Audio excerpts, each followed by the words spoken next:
Don Oscar abre la escuela para entrenadores y es para nosotros un orgullo, una satisfacción y un honor tener una persona de su calidad, vuelvo a repetir, técnica, teórica y práctica, sus años de experiencia.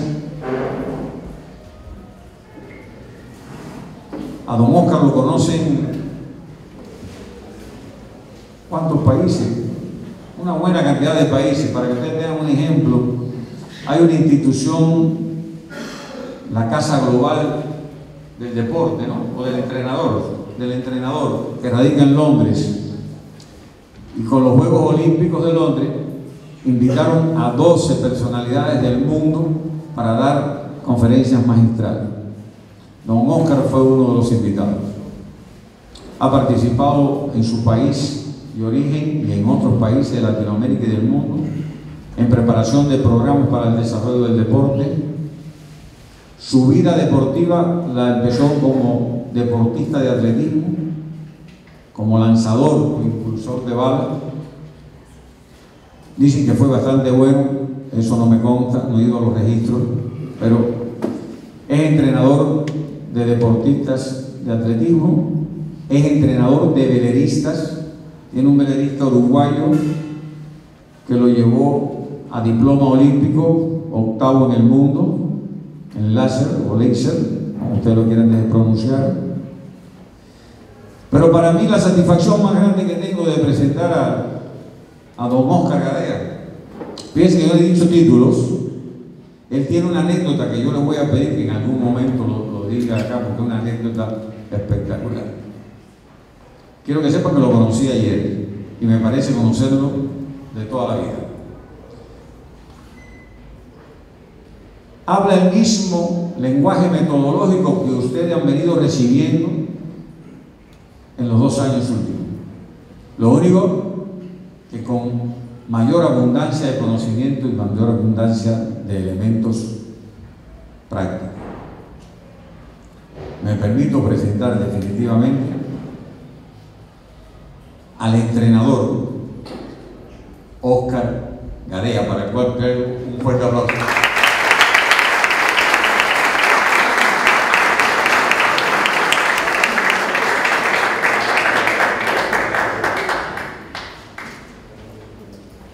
Hola a todos, buenas noches.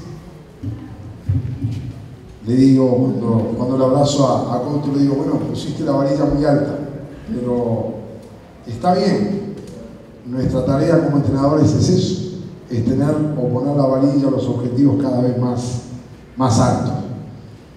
Para mí es un verdadero honor estar acá en esta casa y quiero obviamente agradecer en primer lugar a la institución, a Club Regatas Lima por esta iniciativa y tener las ganas y el deseo de capacitar, actualizar, compartir, intercambiar entre los colegas de la institución, otros que no son de la institución, porque definitivamente el deporte del club de Perú, de Sudamérica, necesita y necesitamos un mayor intercambio y comunicación entre los colegas. Agradecer entonces a la institución, a Couto. Como dijo él, nos conocemos hace menos de 24 horas, pero hay muy buena química. Y eso creo que es muy difícil de lograr entre los entrenadores, los y las entrenadoras. Creo que somos gente muy abierta, muy apasionados. El entrenador que no sea apasionado por lo que hace difícilmente tenga éxitos. Y agradecer también, obviamente, al equipo técnico metodológico por su iniciativa, por la amistad que nos ha mostrado en estos días y en estos varios mails que hemos estado intercambiando. De decirles que para mí es un gusto y un honor. Estoy agradecido a nivel personal y comprometido a nivel profesional. Entonces, bueno, lo que resta es agradecerles a ustedes, porque la idea de esto es que ustedes logren captar o recibir o encontrar algún concepto nuevo, novedoso, que les pueda servir para mejorar a sus deportistas. Esa es la tarea de todo entrenador. O sea que bueno, a partir dentro de unos segundos estaremos comenzando a hablar del material que hemos preparado para ustedes, pero sepan que me siento muy orgulloso y satisfecho de poder estar acá y ojalá el domingo cuando nos digamos un hasta luego o un hasta pronto, ojalá que haya sido de utilidad para todos ustedes. O sea que gracias a todos y ojalá, reitero, que podamos vivir estas horas de intercambio con mucha alegría, con mucho compromiso y que, reitero, sea útil y todos podamos aprender de todos. Gracias.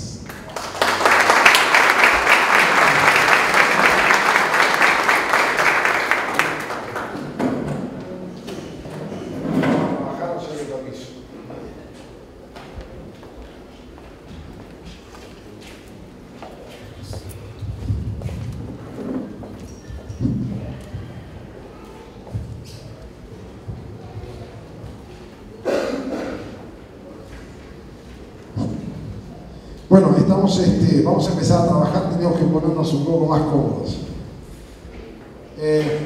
Un poco continuando con la introducción, pero ya acercándonos al desarrollo del tema que vamos a tener hoy en la noche. Decirles un par de cosas personales. A mí no me gusta hablar en primera persona del singular, me gusta más hablar en primera persona del plural. Me gustan mucho las propuestas colectivas y los planteos entre más de una persona, ¿no? Entonces, desde el comienzo ya hay un elemento que me interesaría destacar. El título de esta actividad lo fuimos elaborando con Iván por mail, varias decenas de mails intercambiamos, y creo que al final el producto es bueno, es muy bueno, diría yo, y nos compromete porque desarrollar e integrar capacidades en el entrenamiento de gesto técnico deportivo, creo yo, engloba 3 o 4 conceptos que son vitales a la luz de nuestra experiencia, que son vitales a la luz de las necesidades que tiene el deporte de nuestros países, y que también son vitales porque el mundo que estamos viviendo hoy no es el mismo que el que había cuando se escribieron la mayoría de los libros que siguen siendo la base para el entrenamiento deportivo. Pero hay novedades, hay muchos factores nuevos y novedosos. Y están reflejados ahí conceptos como desarrollo, conceptos como integración y conceptos de gesto técnico. Siguen siendo las columnas vertebrales de cualquier proceso de entrenamiento.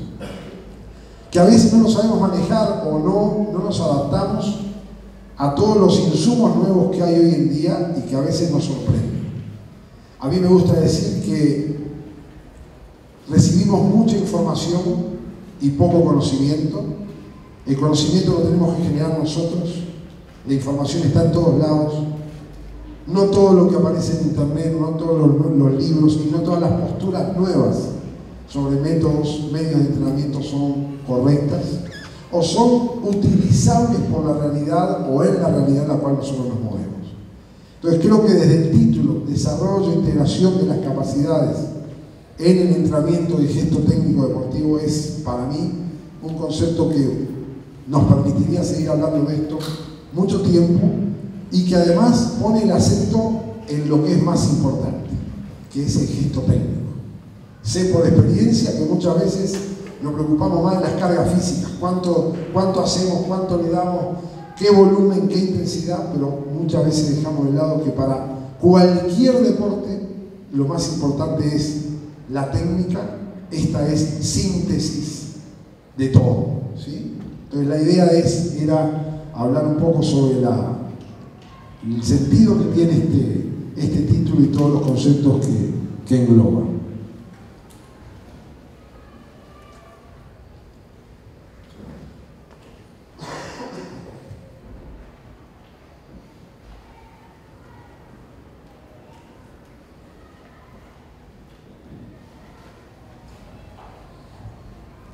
De esto no se escapa nadie, ¿sí? Creo que una de las premisas de todo entrenador es el equivocarse lo menos posible. No existe el entrenador que no se haya equivocado, no una vez, sino muchas veces. Y está bien equivocarnos.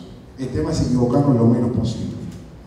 No perdamos de vista que nosotros tenemos en nuestras manos la salud de hombres y mujeres que ponen su confianza en nosotros y que hacen lo que nosotros le prescribimos a diario, ¿sí? Entonces creo que esto es válido para todos y es bueno el equivocarse.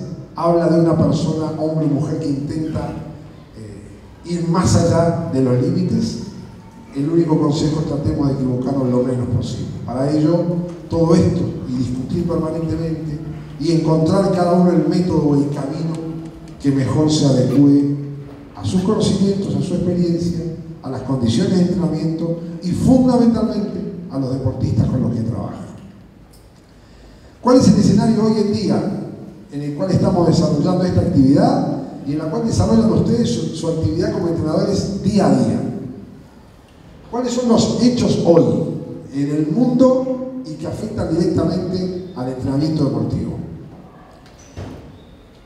Por empezar, hay multitud de estímulos contemporáneos en el sentido de que se nos viene todo arriba, se nos vienen todos juntos.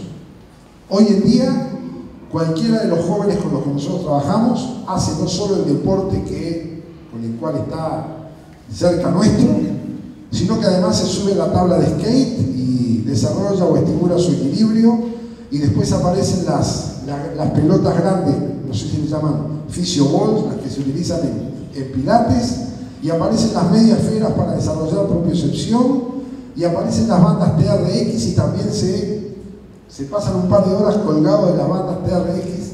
Es decir, hay una multitud de estímulos que antes no había y que nosotros tenemos que manejar y tenemos que integrar si es posible. Algunos son buenos para nuestros deportes y otros tal vez no, pero eso como entrenadores sabemos que tenemos que manejarlo en el plan de entrenamiento. Entrenamos 2 horas, 3 horas, 4, dependerá del momento, de la fase en la que estemos, y nuestro deportista luego va y se sube a una bicicleta y se va a hacer mountain bike. Estamos en problemas. En lugar de descansar, va a ser otro deporte, ¿sí? No digo que esté bien o mal, digo que tenemos que empezar a considerarlo. Hay enorme disponibilidad de información, ¿sí? Yo doy clase en una universidad donde se otorga la licenciatura de Educación Física, y un día un estudiante me dijo: a mí me gusta mucho estudiar el tema de la fuerza, el desarrollo de la fuerza, y me gusta mucho el tema de la planificación del entrenamiento. Y un alumno me dijo: no, profe, pero la cadena de proteínas pesada y la fibra de contracción rápida. Entonces, un estudiante de segundo año en una licenciatura. Y yo le dije: no, pero pará. Entonces ahí al lado había una barra en el suelo, una barra de levantamiento. Y le digo: agarrá la barra y hace un arranque. No sé, me dice. Bueno, entonces, ¿cómo vas a usar el conocimiento sobre la cadena de proteína pesada y la fibra de contracción rápida? Es decir, estamos salteándonos una etapa. Antes la información era un problema. Conseguíamos los libros traducidos en Cuba, los cuadernos del atletismo español. Yo vengo del atletismo. Toda mi vida estuve ahí hasta hace unos 14 años que estoy trabajando también en yachting y en otros deportes, rugby, hockey. Pero antes era un problema conseguir información. Hoy no es problema conseguir información.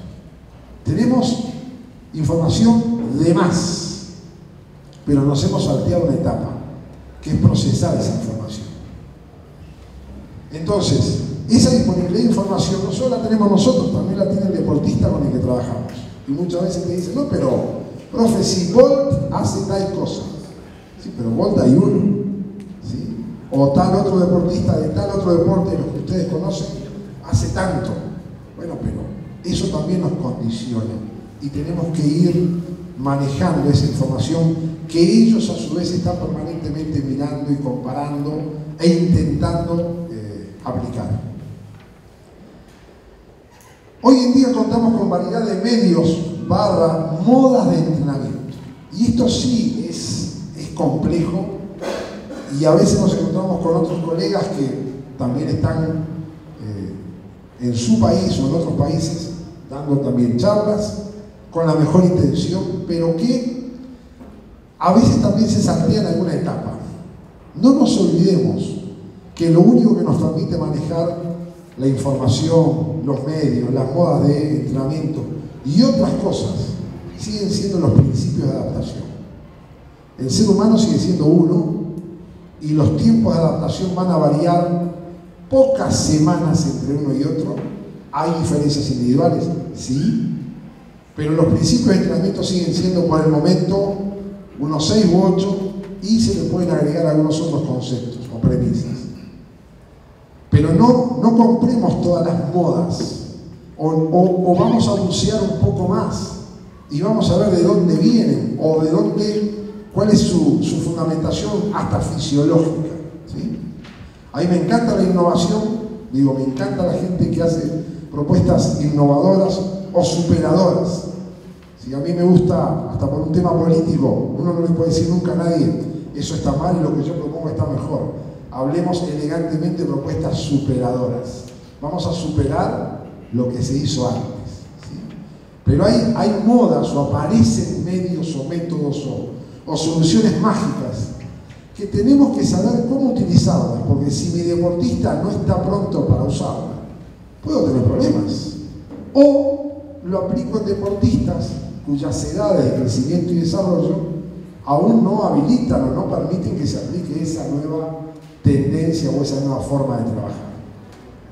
Ya mañana, cuando estemos hablando de fuerza, de velocidad y de resistencia, vamos a hablar de alguna de esas cosas. Pero el interval training se inventó hace 60 años y sigue siendo la base para trabajos de corta, mediana o larga duración, a alta intensidad y con recuperación activa o pasiva. Ese es el interval training, ¿sí? A partir de ahí se pueden derivar muchas otras cosas, pero no creamos que estamos descubriendo la rueda ahora. La rueda se inventó hace miles de años, ¿sí? ¿Qué otro hecho del mundo de hoy tenemos a nivel deportivo? La precocidad competitiva. Todos los deportes, creo que acá tenemos la suerte de tener una población de entrenadores de muchos tipos de deportes. Todos estamos compitiendo mucho antes, en edades más tempranas. No sé los deportes de ustedes, pero en los deportes donde yo más trabajo, atletismo y vela y yachting, hay campeonatos del mundo de niños, de menores, ¿sí? Creo que en general a todos les pasa o nos pasa lo mismo. ¿Está mal? No me importa si está mal o está bien. Es la realidad de hoy. Manejémosla adecuadamente, porque también sabemos que hay un concepto que mañana vamos a desarrollar, que son las fases sensibles, pero no a definir fases sensibles, porque todos lo sabemos. Vamos a ir un poquito más profundamente para ver qué podemos o qué no podemos, o qué nos conviene, o qué cualidad de una capacidad empezamos a estimular aquí, para que esa capacidad luego tenga un mejor desarrollo cuando llegue a edades mayores. Entonces, bueno, vamos a los campeonatos del mundo de menores como parte de un proceso a largo plazo de desarrollo de ese deportista, o vamos a ser medallista en un mundial de menores. Ahí está un tema filosófico que el entrenador debe definir. Siempre comento, yo estuve hace una semana acá en Lima dando un curso para ODEPA e hicimos el mismo comentario. Sudamérica, corríjanme ustedes si me equivoco, en todos los deportes que estén acá, creo que en general logra tener finalistas y o hasta medallistas en campeonatos del mundo de menores y de juveniles. Díganme si estoy muy equivocado, pero creo que es así. ¿Qué pasa luego con esos deportistas en edades adultas? No estoy diciendo no ir al mundial de menores, no estoy diciendo no ganar si es posible ganar.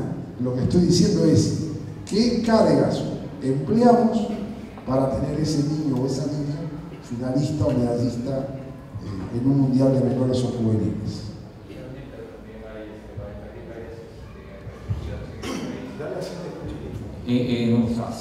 Dentro de lo que yo conozco, tenía un amigo que se llamaba Augusto Chocopar, que era récord mundial juvenil de ciclismo. Tenía todas las condiciones del mundo y yo le diría que ojalá Dios me hubiera dado a mí las condiciones que le daba. Pero ¿qué pasó? La universidad no lo apoyaba.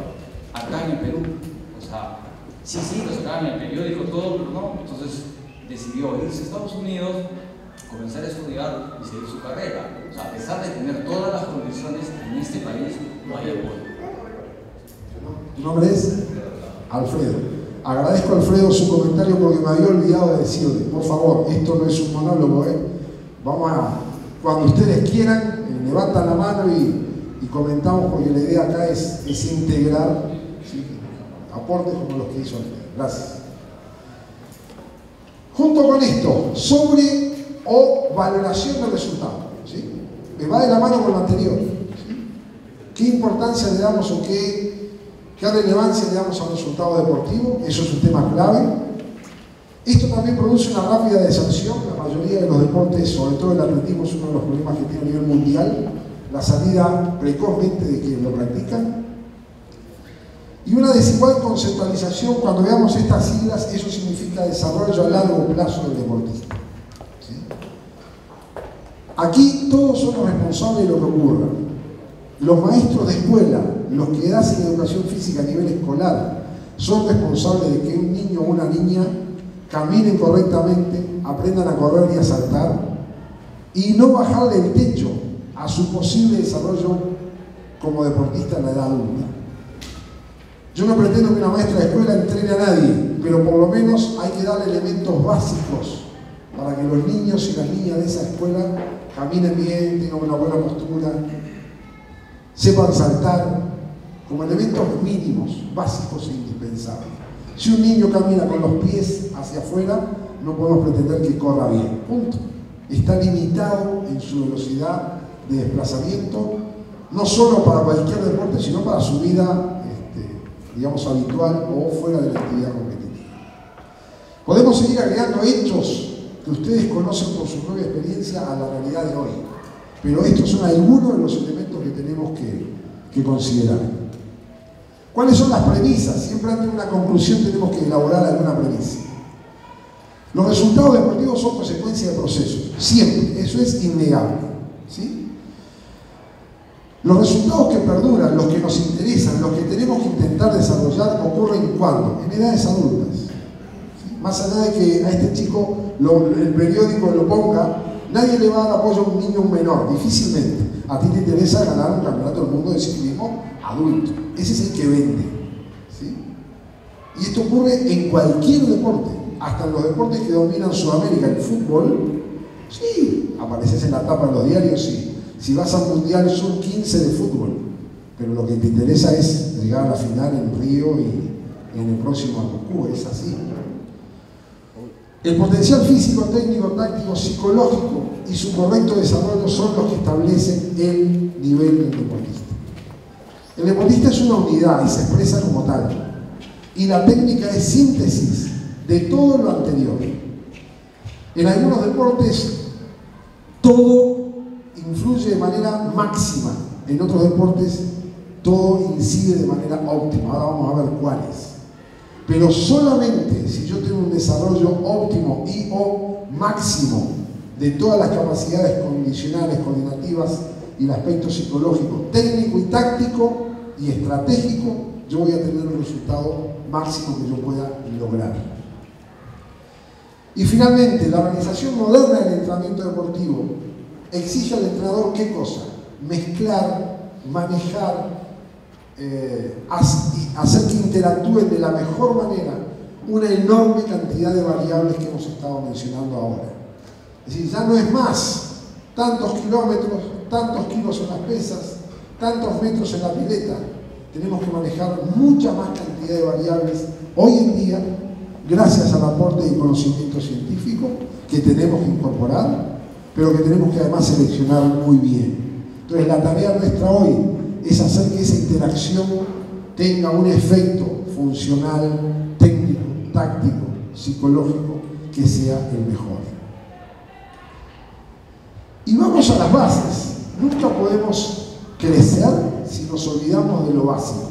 Siempre digo, tenemos que rejerarquizar el término básico. Lo básico es lo más importante, siempre. Lo básico no es que valga poco o importe poco o no tenga relevancia, al contrario, lo básico es lo más importante. Principios de entrenamiento que todos ustedes conocen, tal vez organizados de otra manera. Inicio de la adaptación, estímulo de carga efectivo. Intentar saber qué estímulo es efectivo para cada uno de los deportistas o jóvenes con los que yo estoy trabajando. El aumento progresivo de las cargas, ¿sí? El incremento de las cargas, hecho de forma continua o hecho de forma discontinua o en ondas.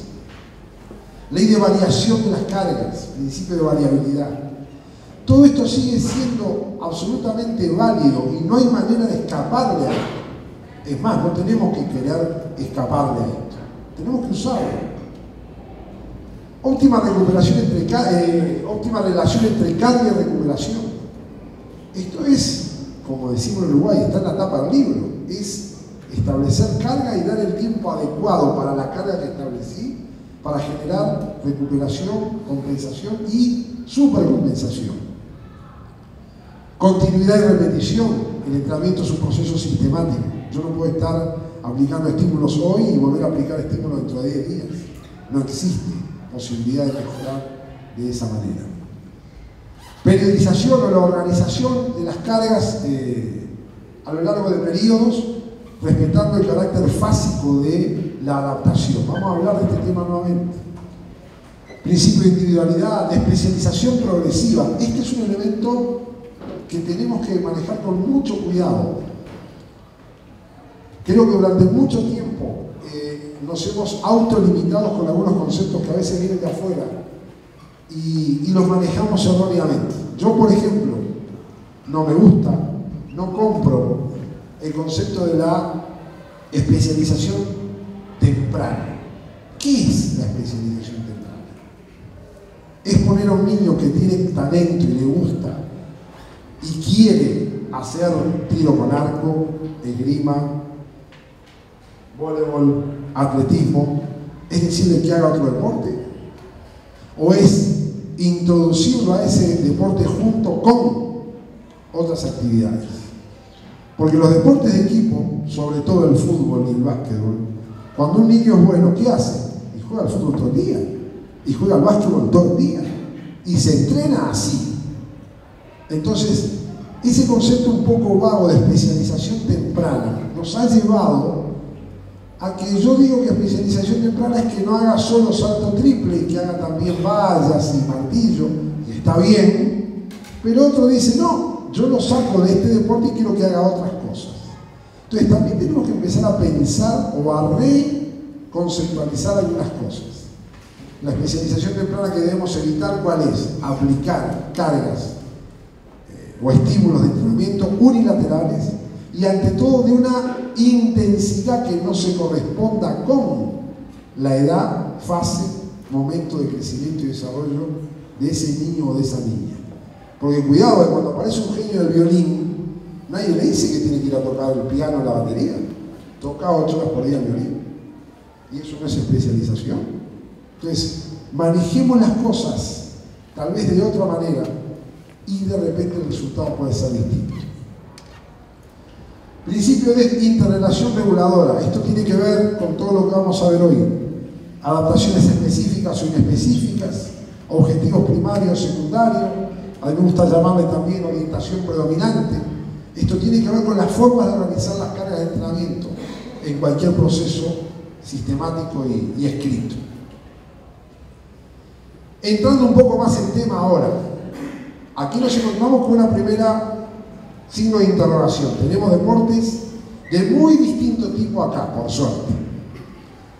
¿Cómo los podemos clasificar desde el punto de vista técnico a todos los deportes que tenemos? Hay deportes de fuerza velocidad cíclicos, donde la técnica sirve para aplicar o generar en un tiempo muy breve y en la dirección adecuada el mayor impulso posible. ¿Sí? Saltos, lanzamientos, levantamiento de pesas, el squash también, si bien ahora viene uno que aparece la pelota, pero digo, todo aquello que sea rápido entra dentro de esta clasificación, y hay muchos. Deportes de resistencia cíclicos, donde la técnica sirve para economizar, ¿sí? Para economizar energía, para permitirme sostener más tiempo un ritmo, ¿sí? Básicamente las carreras a pie del atletismo, las carreras del ciclismo de larga duración, el remo en algunas duraciones, la distancia de 1500 metros en natación, es decir, todo aquello que implique mantener una eficiencia el mayor tiempo posible. También deportes que tienen una alta composición técnica, todo es técnica, donde va a ser el objeto de evaluar. Es decir, hay deportes donde se gana o se pierde según yo haya ejecutado un movimiento de la mejor manera, de la manera casi perfecta. ¿Sí? Por ejemplo, las ejecuciones técnicas más complejas, aumentando la expresividad del movimiento, la gimnasia olímpica o deportiva, los saltos ornamentales, todo lo que tiene que ver con valorar cómo se mueve el o la deportista. Y obviamente los juegos deportivos o de combate, donde la técnica además debe responder a situaciones muy variantes, muy cambiantes, son habilidades muy abiertas, donde tenemos que aumentar la precisión, tenemos que coordinar o integrar movimientos complejos, evitar la anticipación defensiva del oponente en este caso, ante o en situaciones externas cambiantes. Es decir, el universo de gestos es enorme, ¿sí? Mañana cuando veamos fuerza, en lo personal siempre defino que hay tantas cantidades de fuerzas como gestos deportivos puede hacer el hombre. No existe para mí solo la fuerza máxima, explosiva, resistente, especial. Cada deporte debe encontrar el tipo y la manifestación de fuerza que le corresponde para su gesto deportivo. Y hay tantos tipos de fuerza como ángulos articulares yo haga en mi deporte que tú hagas en tu deporte. Porque mañana lo vamos a ver en la teoría y en la práctica, que lo que yo llamo los tres grandes, la sentadilla, el arranque y el envión, no tienen nada que ver con ningún deporte, no existen para ningún deporte, excepto para el levantamiento de pesas. Pero todos tenemos que pasar por la sentadilla, por el arranque y por el envión, como elementos que van a permitir el desarrollo de la fuerza especial, que es la fuerza más importante para tu deporte, para el de ella y para el mío. Es la fuerza especial, la que utilizás en tu gesto deportivo. Entonces, pensemos en esto de una manera más como digo yo, más amplia, más relajada, y no tan con aquella clasificación del libro, máxima, explosiva, resistente. No. Cada deporte debe encontrar el camino para estimular y desarrollar su fuerza especial. ¿Alguna pregunta hasta acá? ¿O comentario, o crítica? Y en función de esto también, pensemos en función de todos los deportes que tenemos acá. ¿Qué hacemos? ¿Maximizamos o optimizamos? ¿Qué cosa? El título de la charla. Desarrollo de las capacidades. Hay deportes que ganan el que maximiza el desarrollo de las capacidades que lo sostienen. ¿Cuáles son esos deportes? Básicamente todos los deportes que se miden por tiempo, por distancia, por kilos levantados. Atletismo, natación, pesas. Es decir, yo tengo que construir mi gesto técnico maximizando el desarrollo de la fuerza o la velocidad o la resistencia. ¿Sí? Y además de eso, poner todo eso al servicio de ¿qué? De una buena técnica. Pero esos son deportes donde gana el que maximiza el desarrollo de esas capacidades. Mañana vamos a hablar de desarrollo de fuerza y de velocidad.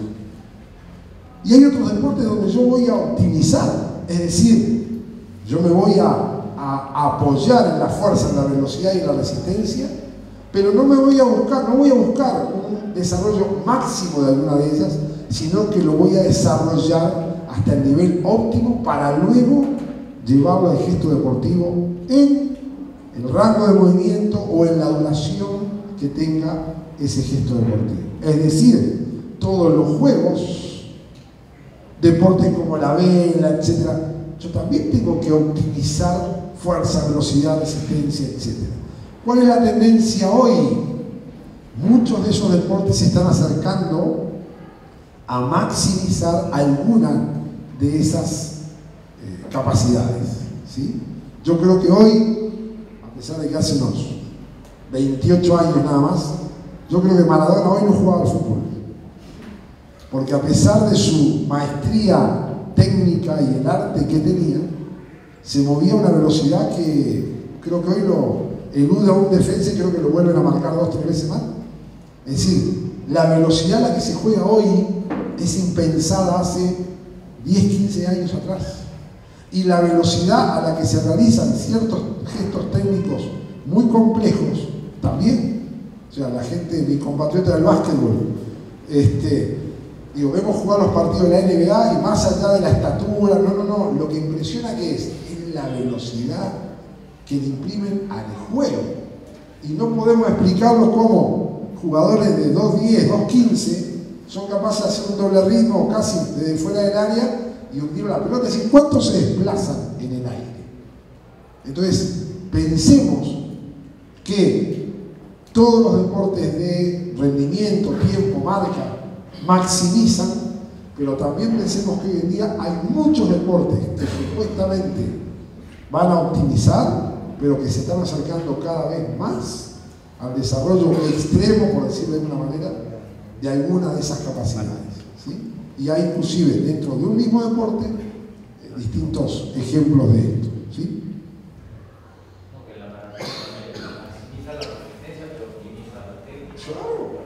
La técnica siempre, sin técnica no puedo hacer nada, por más que tenga un corazón así, un VO2, perdón. Entonces, como conclusiones primarias, tenemos que buscar una técnica óptima para los diferentes grupos de deportistas. Al final del domingo vamos a hablar de entrenamiento técnico. Por mi tarea muchas veces tengo que revisar planes de entrenamiento de muchos deportes y nadie pone volumen técnico. ¿Cuántos ejercicios, cuántos drills, cuántas repeticiones, cuántos movimientos, cuántos gestos hago tratando de mejorarla o de fijar un gesto técnico? Generalmente no lo cuantificamos. Sí, el entrenamiento técnico es nuestro objetivo. El gesto técnico es nuestro objetivo. Yo preparo la fuerza, la velocidad, la resistencia y la flexibilidad para que el gesto técnico sea mejor. Pero generalmente no lo ponemos o no lo podemos secuenciar a lo largo de un año. No es lo mismo el entrenamiento técnico al principio que en el medio o que al final. Y muchas veces además tenemos que considerar el descanso, la puesta a punto, para que el gesto técnico se vea favorecido, el deportista esté más fresco. O sea, el gesto técnico debe estar incluido dentro de cada plan, es la carga, es mi objetivo. La práctica deportiva exige que la preparación técnica y táctica en todos aquellos juegos o combates o juegos con pelota, la táctica y la estrategia es un elemento central. ¿Hay alguien más de yachting acá o de vela? Bienvenido.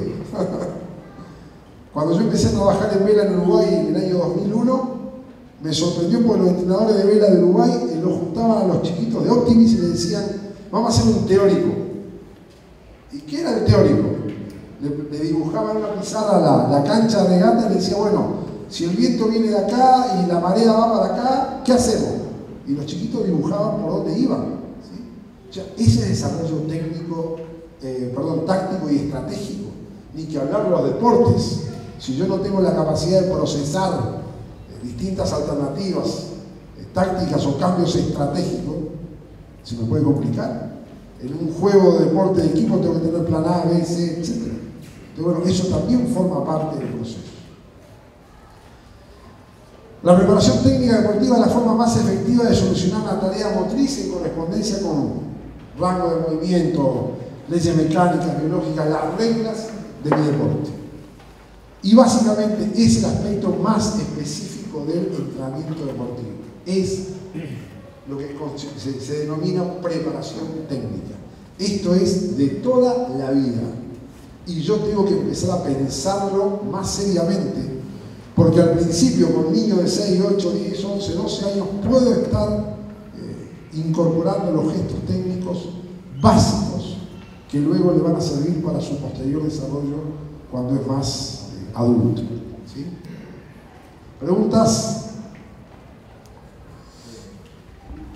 Entonces, vamos, digamos, a nuestro principal concepto, adaptación. No vale solo hablar de adaptación, no, vamos a hablar de adaptación funcional compleja. El organismo reacciona como una unidad ante cualquier tipo de estímulo, ¿sí? Se produce lo que se llama reacción integral adaptativa del organismo. Entonces, aquí todo lo que hagamos va a tener repercusión sobre otras capacidades y sobre otros sistemas, órganos y aparatos. Todo está funcionando permanentemente y de manera simultánea, siempre. Entonces, veámoslo, me parece, desde ese punto de vista para tener un mayor y más controlado efecto de carga, que de eso se trata lo que hacemos. Y obviamente ninguna adaptación se va a producir a menos que exista una adaptación previa que le permita desarrollarse. Es decir, si yo no sé caminar correctamente, no voy a poder correr correctamente. Es decir, siempre tiene que haber un estadio inicial a partir del cual yo construir niveles más altos de forma física, desempeño técnico, de expresar mi fuerza, mi velocidad o mi resistencia. Entonces, la adaptación es siempre funcional y compleja y además va a influir, por lo tanto, de manera integral en todo el organismo del deportista. Cuidado con esto, porque si hablamos o definimos adaptación como conjunto de reacciones integrales ante las cargas que aplicamos, no pensemos siempre de que estamos aplicando estímulos correctos. Esto es otro de los principios. Si yo aplico estímulos correctos, ¿qué voy a tener como respuesta? Una adaptación positiva, es decir, si voy a lograr los efectos de entrenamiento que yo quiero. Mejoría de todo a nivel funcional, órganos, aparatos, economía, menor tiempo de recuperación, todo positivo. Pero yo puedo estar aplicando estímulos incorrectos también. Entonces, esto tiene que ver con lo del principio. Principios de entrenamiento, fases sensibles, qué capacidades quiero desarrollar, qué capacidades debo optimizar en algún momento del desarrollo de ese hombre o de esa mujer. Y fundamentalmente, el concepto central, cómo integrar esas capacidades en el proceso de entrenamiento. Si yo aplico estímulos incorrectos, serán adaptaciones negativas y puede haber un estancamiento y o un retroceso del rendimiento deportivo, o de la forma física. Ahora vamos a hablar de eso. Pero la idea es que los estímulos van a producir efectos positivos si yo los aplique bien. Pero también si aplico efectos que no son correctos, por X motivo, las adaptaciones no van a ser buenas. Es decir, estaré produciendo adaptaciones negativas. Es un cambio duradero si he estimulado correcta y sistemáticamente ciertas capacidades que le permita al organismo responder más efectivamente ante nuevos estímulos. Obviamente, reiteramos, es una adaptación múltiple y compleja, es decir, son varios los ámbitos en los cuales estoy cambiando y mejorando, y siempre hablemos de este concepto, adaptación funcional compleja. Cuando hacemos fuerza, que para mí es la única capacidad que tiene el ser humano, y mañana lo vamos a explicar y a fundamentar, yo solo puedo hacer fuerza si recibo la orden, si hay fibras musculares que están siendo inervadas, si tengo combustible o energía para poder generar tensión muscular. ¿Y por qué digo que la fuerza es la única capacidad del ser humano? Porque si yo no hago fuerza, no puedo correr la maratón. Entonces es un error conceptualizar la maratón o la carrera de maratón como una prueba de resistencia. Yo genero energía a través de la capacidad aeróbica, genero energía para darle al tejido muscular energía para que pueda generar tensión muscular. Pero si yo no hago fuerza, no corro. Y no nado, y no me muevo, y no nazco, y no bailo, y no puedo estar parado. Es decir, todo es fuerza desde ese punto de vista. Entonces, ¿qué es una carrera de velocidad? Es generar fuerza a niveles más altos, en tiempos mucho más breves, usando ciertos circuitos del sistema nervioso, con ciertas fibras musculares que van a ser las más rápidas y durante un tiempo breve. Pero un maratonista también genera velocidad y potencia. Claro, pero el tema es que hay una sola capacidad que es la que me permite moverme, que es la fuerza. Todo lo demás son formas de generar energía para que el músculo pueda seguir generando tensión muscular.